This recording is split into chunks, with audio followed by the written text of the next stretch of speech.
करें अगर तो कौन-कौन से हैं और जो कि हमारे करियर में बहुत महत्वपूर्ण योगदान देने वाले हैं। तो 2026 के अनुसार अगर देखा जाए तो सबसे ज़्यादा जो इफ़ेक्टिव है आने वाले समय में सीखने की ज़रूरत है। अगर आप मास्टर डिग्री से कोई ग्रेजुएशन है, मास्टर डिग्री कर लेते हैं एआई से, एआई माने आर्टिफ़िशियल इंटेलिजेंस से। तो एआई से मास्टर डिग्री कंप्लीट करने के बाद उसमें वो स्पेशलिस्ट बन जाते हैं और उसके प्रोग्राम बनाना शुरू कर सकते हैं, इवन बहुत सारे काम कर सकते हैं। तो ये चीज़ आने वाले समय की डिमांड है, ज़रूरत है और ये होना ही है। तो ऐसे में एआई को पढ़ना ज़रूरी है। एआई का पूरा नाम आर्टिफ़िशियल इंटेलिजेंस, है ना? तो आर्टिफ़िशियल इंटेलिजेंस इसका बहुत ज़्यादा बढ़ता हुआ स्वरूप दिखाई दे रहा है। आने वाले समय में सबसे ज़्यादा डिमांडेड कोर्स में से ये है और इस तरह के कोर्स करने वाले लोग जल्दी-जल्दी देख रहे हैं, छोटा-छोटा उदाहरण आप देख रहे होंगे कि एआई किस तरह से मदद कर रहा है, चाहे चैट जीपीटी हो, जेमिनी हो या कोई भी ऐसे बहुत सारे टूल्स हैं। तो ढेर सारे तीसों टूल आए हैं, जो कि हम लोग कोर्स में अपने कुछ ना कुछ आपको बताते ही हैं, है ना? तो जिस विषय को हम पढ़ा रहे थे, वर्ड पढ़ा रहे, तो वर्ड में एआई का क्या यूज़ है, उसको बता रहे हैं। वर्ड में बोल करके आप टाइपिंग कर लेते हैं ना, वो वर्ड में बहुत सारा इफ़ेक्ट आप बना करके तुरंत आप चैट जीपीटी से सुंदर बना लेते हैं। तो ये सारी चीज़ें जो हो पाई हैं, ये एआई की वजह से हो पाई है। एआई टूल वीडियो बना रहा है, एआई टूल गाने बना रहा है, एआई टूल लिरिक्स लिख रहा है, एआई टूल आपके लिए सॉन्ग लिख रहा है, कविता लिख रहा है, यानी कि इस तरह का भी वर्क दे रहा है, जैसे लग रहा है कोई अ, मतलब कोई ऐसा व्यक्ति हो जिसको वो सब मालूम है, उससे आप पूछिए और वो कुल बता दे रहा है। ऐसा टाइप का चीज़ें हो पा रही है, विकसित हो पा रही है। तो आर्टिफ़िशियल इंटेलिजेंस के माध्यम से ये होता है। और इसके बाद जो अगला है, इसमें चैट जीपीटी, जेमिनी, कोपायलट 3 ठो लिख दीजिए नाम ज़रा इसके अंतर्गत आने वाले। तो अगर देखा जाए तो चैट जीपीटी का नाम सुने हैं सब लोग? कितने लोग चलाए हैं? मैंने कहा था फ़ोटो खींचने के लिए, फ़ोटो भेजना के लिए, किसी ने भेजा? नहीं। दूसरा, जेमिनी का नाम सुने हैं? जेमिनी, इससे भी आप बहुत सारे कार्य कर सकते हैं। तो एक प्रॉम्प्ट राइटिंग होती है, एक शब्द होता है। प्रॉम्प्ट राइटिंग का मतलब होता है, ये भी एक प्रकार का एआई टूल है, प्रॉम्प्ट राइटिंग। वैसे प्रॉम्प्ट राइटिंग आप चैट जीपीटी पर भी लिखते हैं अगर आप प्रॉम्प्ट पे, तो जैसा लिखते हैं लिखने की शैली को प्रॉम्प्ट कहा जाता है। तो लिखने आपको आता है कि कैसा देखना चाहते हो। भाई आप चाहते हो ये वाली वॉल येलो हो जाए, ये वाली ग्रे हो जाए, ये वाला ग्रीन हो जाए और ये वाला रेड हो जाए या ब्लैक हो जाए। तो जैसा आप कलर देना चाहेंगे वैसा कर सकते हैं अपने पेज में। तो ये सारी चीज़ों को वो समझ जाता है, अंडरस्टैंडिंग करता है, आफ्टर दैट आपको वैसा आउटपुट देता है। तो इस प्रकार से एआई काम कर रहा है। तो ये 3 इम्पोर्टेंट टूल हैं, इसको लिख लीजिए, ये बहुत काम की चीज़ है। दूसरा आ जाइए सबसे इम्पोर्टेंट बातें, जो आजकल एमएससी करते हैं लोग डाटा एनालिसिस और डाटा साइंस के विषय में। तो इसका क्या मतलब है?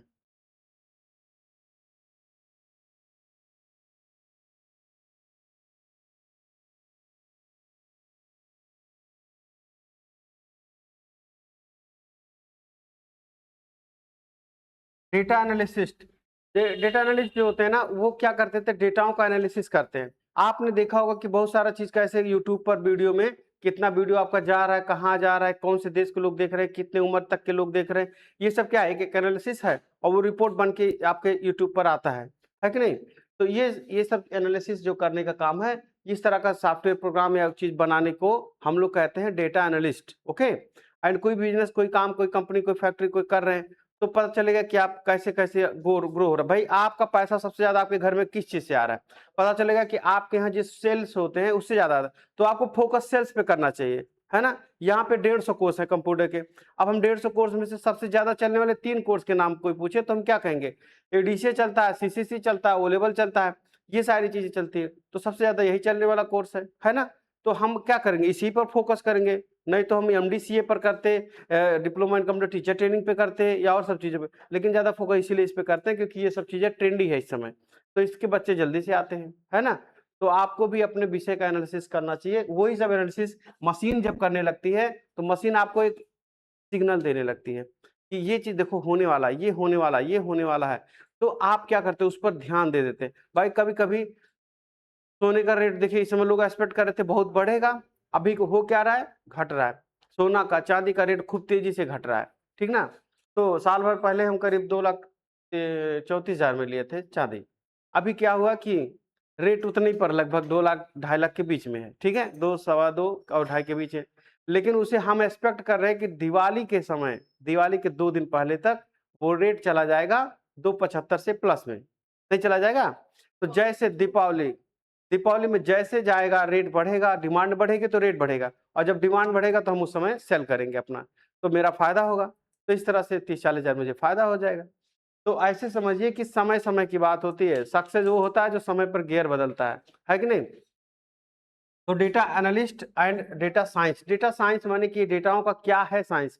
आप जितना भी मोबाइल पर वर्क कर रहे हैं ना, सब सेव हो रहा है, सब कुछ सेव हो रहा है। कहाँ? सर्वर पर सेव हो रहा है कि कितना अभी मोबाइल पर मेरे जितना व्हाट्सअप फेसबुक ये सब जितना यूज किया ना, सारा डाटा वो बताएगा सर इतना सेकंड तक आप टाइमिंग देखें, पूरा इंटरनेट चलाए हैं, ये भी बताता है ना। वो क्या बोलते हैं, स्क्रीन टाइमिंग बताता है कि सर आप इस 24 घंटे में 4 घंटे आपका स्क्रीन चालू था, स्क्रीन टाइमिंग था, 5 घंटे था। 4-5 घंटे माने एक बड़ा कोर्स हो सकता है ना। तो ऐसे तो ये सब चीज़ों को एनालिसिस करना ज़रूरी है। अगर मान लें मोबाइल चलाना हो तो आपको कितने घंटे चलाना चाहिए? 16 घंटे आप जगते हैं, 16 घंटे में कितने घंटे मोबाइल चलाना चाहिए? एक एनालिसिस करिए, सोचिए अपने माइंड से, आपको कम से कम कितना ही घंटा चलाना चाहिए मोबाइल? सोचिए। हैं? कोई आइडिया? नहीं है? कई घंटा बताओ? हाँ, बोलो। 1 घंटा। आप बोलिए? दिन भर चलाओगे? हाँ, आप बताएँ? आप आप आप हैं? 5 घंटा। आप आप हुँ, सब लोग बर्बाद, है ना?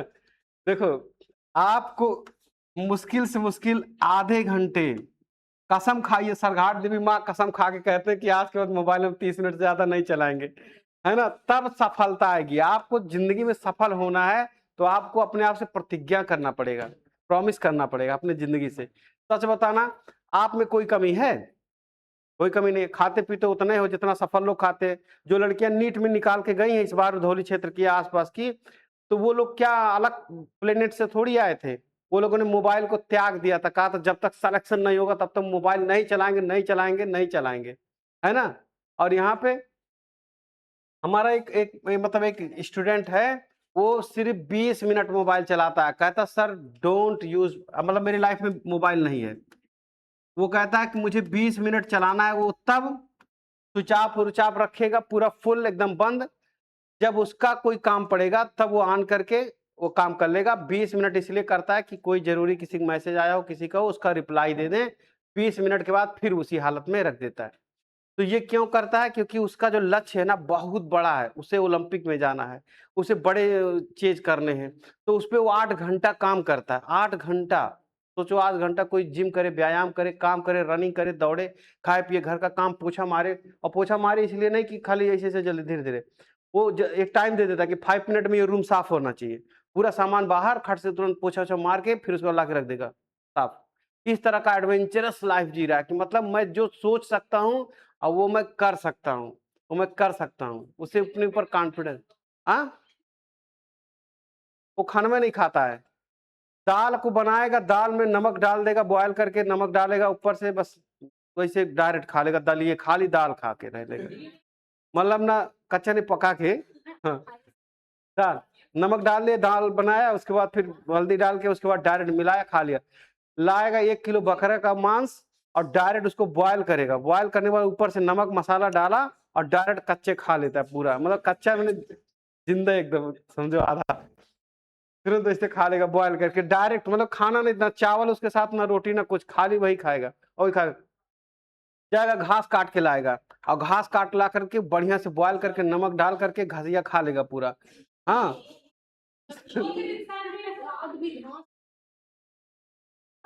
ठीक है, हाँ। सब लोग साग खाते नहीं है। हाँ। राणा प्रताप घास खाए थे कि नहीं खाए थे, सुने थे कि नहीं? हैं? वो उनके पास था नहीं तो ये सोचता कि अगर इन केस हम ऐसी जगह फँस जाएँ जहाँ पे खाने की प्रॉब्लम हो, तो मैं क्या खा के ज़िंदा रहूँगा? तो कह रहा मैं घसिया खा के ज़िंदा रह लूँगा। पेड़ पौधे पाती खा कर बंदर कैसे जिंदा रहता है वैसे मैं भी जिंदा रह लूंगा। तो ये सब चीजों को अपने ऊपर बिलीव, कॉन्फिडेंस, अपने आप को मतलब एडवेंचर लाइफ में डाल देना, और जब उसमें से जो पका रहेगा तो जाहिर सी बात वो कुछ मजबूत बन के निकलेगा ना। तो उसका वर्ल्ड रिकॉर्ड है, उसने वर्ल्ड रिकॉर्ड बनाया, एक रिकॉर्ड बना चुका है। इवन वो मार्शल आर्ट का ट्रेनर भी है, और उसके बाद फिर बहुत सारी चीजों का रिकॉर्ड बना रहा है, बहुत अच्छी पोजीशन पे है। तो कभी आएंगे तो मिलवाएंगे आपसे, ठीक है। तो ऐसे से राक्षस की तरह जीवन जीते हैं एकदम। हाँ, कि मतलब 10 लोग मारने आए, मारो, जितना भी हथियार लेके आना मारो, हम तुमको मार रहे हैं। अकेले 10 लोगों को मारेगा वो, इतना भयंकर है वो, है ना। तो वो ऐसे छू देगा खाली 2 जगह 3 जगह, ऐसे आप गिरोगे भट से, धाए धाए ऐसे हाथ पकड़ लेगा, हाथों ऐसे लगेगा कि टूट गया है। ऐसे 2-3 जगह दबा देगा ऐसे ना, ऐसे दबा देगा, बस आप बेहोश हो जाओगे तुरंत, अनकॉन्शियस। मैं अभी कर दूं आपको? हाँ बताओ, इसको इसको पूरा पता है ना। तो बहुत सारा चीज को एक्यूपेंचर इसको बोलते हैं। तो एनालिसिस करना, तो डेटा एनालिस्ट और डेटा साइंस के बारे में हम लोग बात कर रहे थे। फिर बात आता है कि इसमें एडवांस एक्सेल आता है, पावर बीआई आता है। एडवांस एक्सेल बड़ा नाम चल रहा है आजकल एडवांस एक्सेल का। एडवांस एक्सेल, पावर बीआई, ये सब पढ़ने के लिए कंप्यूटर लाइन में जो पढ़ता है उसको लाखों में सैलरी होती है, लाख प्लस, है ना। और क्या, पाइथन, सॉरी ये पावर बीआई, एसक्यूएल और Python. SQL structure query language होती है, डाटाबेस, और एक होता है पाइथन। ये सब पे पकड़ होनी चाहिए थोड़ी, तब आप डाटा साइंस और ये सब सिखाया जाता है। देखो, चाहे कोई एमएससी करेगा और चाहे कोई बीसीए करेगा, चाहे बीएससी करेगा, चाहे इन लोगों का सिलेबस देखो, दुनिया में अभी एक चीज उभर रही है, 10-12 प्रोग्राम, तो वो सभी कोर्सों में डाल देते हैं। जैसे आप एमएससी कर रहे हैं तो उसमें वही रहेगा, जो बीएससी कर रहे हैं उसमें वही रहेगा। तो जो लड़का बीएससी अगर कंप्यूटर साइंस से कर लिया है या आईटी से कर लिया है, इंफॉर्मेशन टेक्नोलॉजी या इस तरह के कम्युनिकेशन से, तो उसको एमएससी करने की जरूरत नहीं, उसके आगे वो एमबीए करे, क्योंकि एमएससी में फिर वही घुमा के आएगा। तो दोनों सिलेबस लगभग 90+ सेम है, और इसकी वजह से एक बार जो चीज में कंप्यूटर में अगर नॉलेज हो गया तो उसके बाद का दूसरा कोर्स करके दूसरी चीज करना, जैसे मैनेजमेंट का नॉलेज। जैसे हम 20 साल से पढ़ा रहे, 22 साल से, हमको सबसे ज्यादा प्रॉब्लम क्या हुई? मैनेजमेंट की, डेटा एनालिसिस करने की। मैनेजमेंट मेरे पास नहीं उतना था, मैंने 50 से ज्यादा सेंटर खुलवाए अपने लोगों को, लेकिन 50 में से 5-6 सेंटर चल रहे, बाकी सब बंद। क्यों? क्योंकि जिनको हमने दे दिया वो लोगों पर ध्यान भी नहीं दिया, और वो लोग भी नहीं ध्यान देते थे, तो वो लोग आधा वैसे खत्म हो गए। कुछ लोग थे जैसे तैसे चलाते थे, उनके पास कोई सीखने की स्किल नहीं थी, वो नॉन प्रोफेशनल थे, बिजनेसमैन टाइप के थे, वो प्रोफेशनल नहीं थे कंप्यूटर लाइन के, तो वो भी खत्म हो गए समय के साथ। लेकिन जो प्रो लेवल के थे, जो लोग सर्विस अच्छी देते थे और उनको था कमिटेड थे कि हम अच्छा काम करेंगे और अच्छा काम करके देंगे, तो उन लोगों का अच्छा रिस्पॉन्स रहा अभी तक, तो वो लोग अभी भी काम कर रहे हैं। तो ऐसे जाने रहिएगा कि तैयारी तो 100 लोग करते हैं, लेकिन सफल उसमें से 2 लोग 1 लोग होते हैं। वजह क्या है? क्योंकि सब लोग तैयारी वाले, वो जो उसका रूल है उससे बाहर आ जाते हैं, पहले ही निकल आते हैं बाहर। तो इसीलिए जब भी कोई काम करें तो या तो आर या तो पार, है नहीं, बीच में हाँ नहीं ये सब नहीं। अगला है साइबर सिक्योरिटी। साइबर सिक्योरिटी में साइबर सिक्योरिटी की समझ रखना, इसके प्लेटफॉर्म बनाना, इसके सॉफ्टवेयर डेवलपमेंट करना, और तो और अगर किसी का जैसे वैसे पैसा वैसा डूब जा रहा है, अगर कोई लड़का ऐसा बना दे कि जिसका पैसा कोई जल्दी से जैसे ट्रांसफर कर लेता, फ्रॉड कर लिया और उसने अपना मोबाइल बंद कर लेता है, तो ऐसा कुछ करे कि मतलब उनका मोबाइल बंद रहे चाहे जो रहे, उनके अकाउंट से पैसा वो रिटर्न आ सकता है, ऐसा कुछ कर दे, है नहीं। अगर ऐसा सिस्टम हो जाए तो बहुत सारे लोगों का पैसा जो डूब जाता है इधर उधर, तो वो पैसा वापस आ सकता है ना। तो ऐसे तो कोई पैसा ऐसे वापस लाने के लिए कोई सॉफ्टवेयर बना दे, कोई तकनीकी बना दे, या उस सब से डेटाबेस बना दे, तो उसके अकॉर्डिंग सबको पैसा सुरक्षित रहे। बहुत सारे लोगों का फ्रॉड हो जा रहा है और बहुत सारे लोगों का पैसा चला जा रहा है। कोई किसी को पैसा 1 लाख 1.5 लाख भेजा, पता चला पैसा तो कट गया लेकिन अगली जगह पहुंचा ही नहीं, बैंक वाला कहता हम क्या जाने, तुम भेजो तुम जानो। अब भैया फंस गया कि नहीं मैटर। तो ऐसे 1-1 लाख रुपए 1.5 लाख फंस जा रहा है लोगों का। अब बाकी फ्रॉड वाले तो देख ही रहे हैं कैसे ओटीपी मांग रहे हैं। तो साइबर सिक्योरिटी होना जरूरी है, क्योंकि सब लोग इंटरनेट यूज कर रहे हैं। अगर सोचो आपको मोबाइल को और हैक करके बैठा है, आपने कोई चैट किया, आपके हर किसी की अपनी पर्सनल लाइफ है, अब आपका चैट कोई और तीसरा पढ़े, ये गलत बात है ना। तो यहाँ पर भी साइबर सिक्योरिटी की जरूरत है, इसीलिए डबल पेज पासवर्ड मांगा जाता है कि 2-2 बार पासवर्ड दीजिए, है ना, पासवर्ड देना 2-2 बार। तो ऐसे तो उस पासवर्ड को बनाए रखना, ये चीज याद रखना, समझ रखना, इसको जरूरी है। नहीं तो कोई और आपका हैक कर लेगा और पता चलेगा कि इस तरह से आपकी इन्फॉर्मेशन इधर-उधर लीक होती रहेंगी, तो ये बड़ी गलत बात है। तो इन्फॉर्मेशंस लीक नहीं होने चाहिए। एथिकल हैकिंग इसमें आता है। एथिकल हैकिंग का क्या मतलब होता है?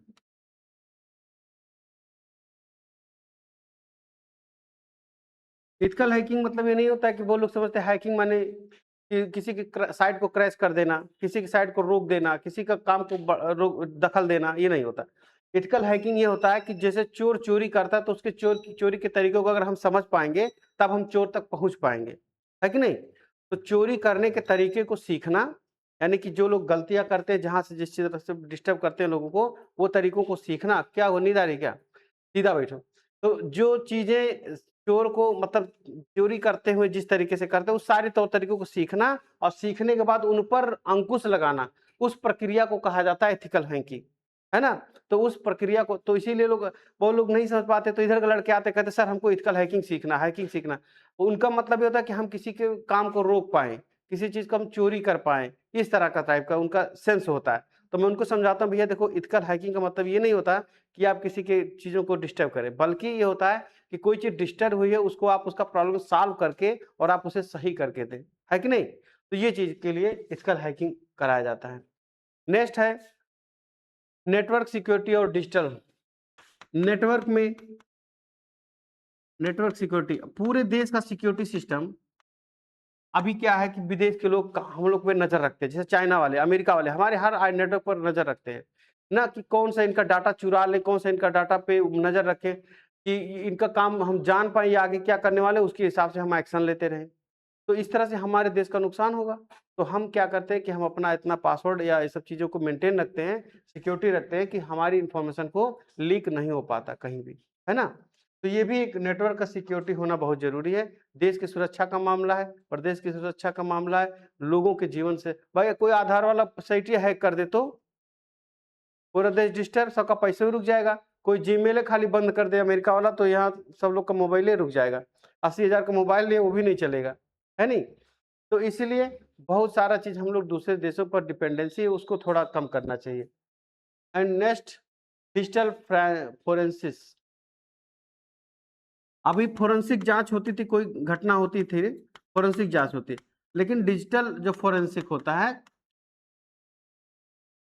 ये भी बहुत ट्रेंडी हो रहा है डे बाय डे। इसका भी बहुत ज़्यादा यूज हो रहा है साइबर सिक्योरिटी में या सब चीज़ों में, और डिजिटल फोरेंसिक जांच में ज़्यादा कुछ अच्छा हो रहा है। क्लाउड कंप्यूटिंग उसके बाद। अच्छा, ये सब पढ़ाई से रिलेटेड ज़्यादा बता रहे हैं। अभी मैं इसको बता रहा हूँ कि कैसे आप अपने जीवन में cloud computing,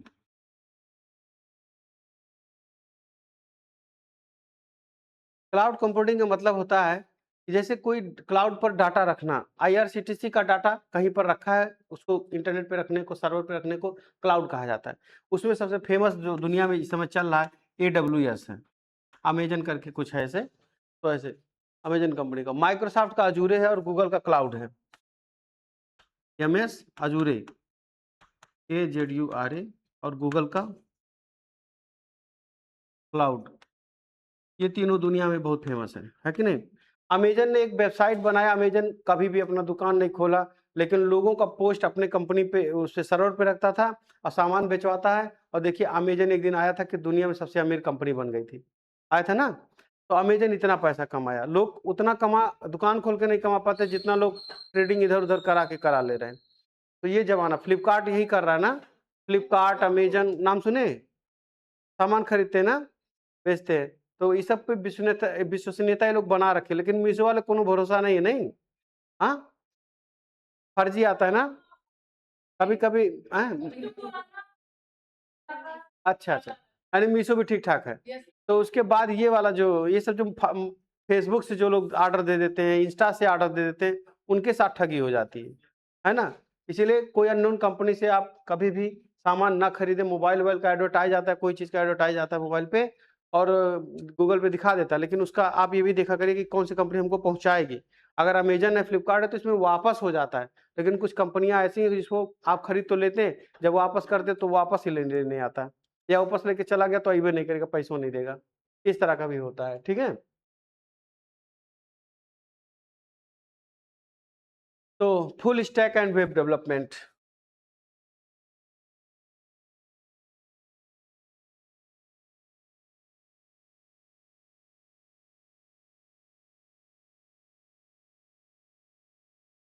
web development full stack.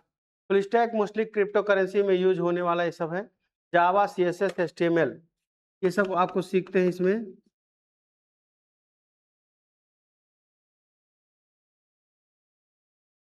जावा स्क्रिप्ट, ठीक ना।